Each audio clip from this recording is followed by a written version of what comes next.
Today, I want to share a quick and easy mixing technique that I think gets often overlooked. Now, we all know it's good practice to check our phase alignments between sources, but do you ever check your time alignment between mic'd and DI'd signals? Think about it like this. If you're micing a guitar cabinet up, you will always take your time to make sure that all the microphones are equal distance away from the speaker. However, if you add a DI to the party, you'll see that the DI signal is recorded much more immediately. There'll be a small time difference between the DI signal and the recorded microphone signals. And the trick I've found is, if you realign them using sample delay, you get a much fuller sound. I'm going to show you how to realign the signals using a bass guitar track that I've recorded with an amp and a DI box. I'll be using Pro Tools for this, but you can literally use any DAW.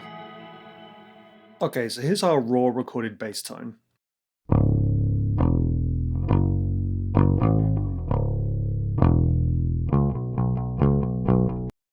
It sounds pretty good. Let's hear the amp on its own.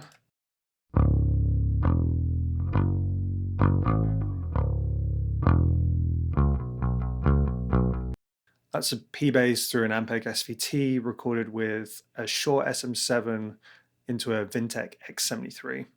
This is the DI, which is the same bass, obviously, same performance through a Walrus DI into a Vintech preamp as well.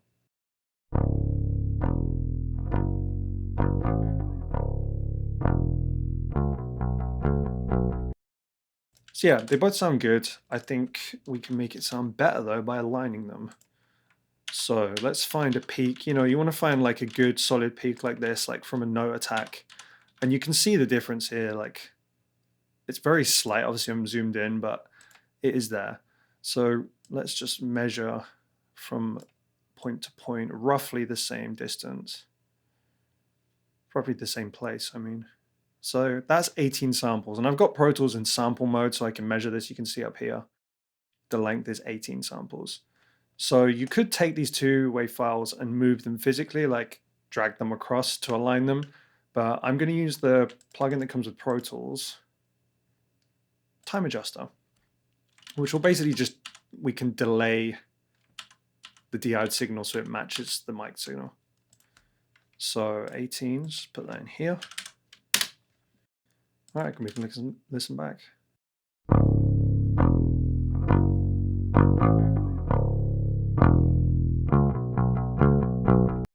You can straight away hear that's much better. It's more present, it's fuller.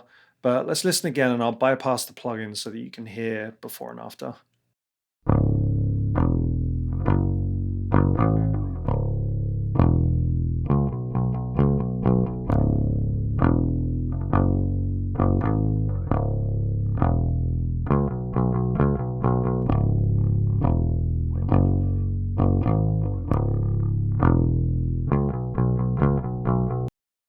So to me, that's much better. There's more snarl. It's much more like being stood in front of the amp. Whereas without the alignment, it's just a bit woofy and not as full. So this is a technique I've used a lot during mixing, especially if it's not something I've recorded myself, because during recording, you could adjust this and, record it to tape. But yeah, it's a really useful technique. It's a very easy fix, very quick, and give it a go. If it is useful to you, let me know.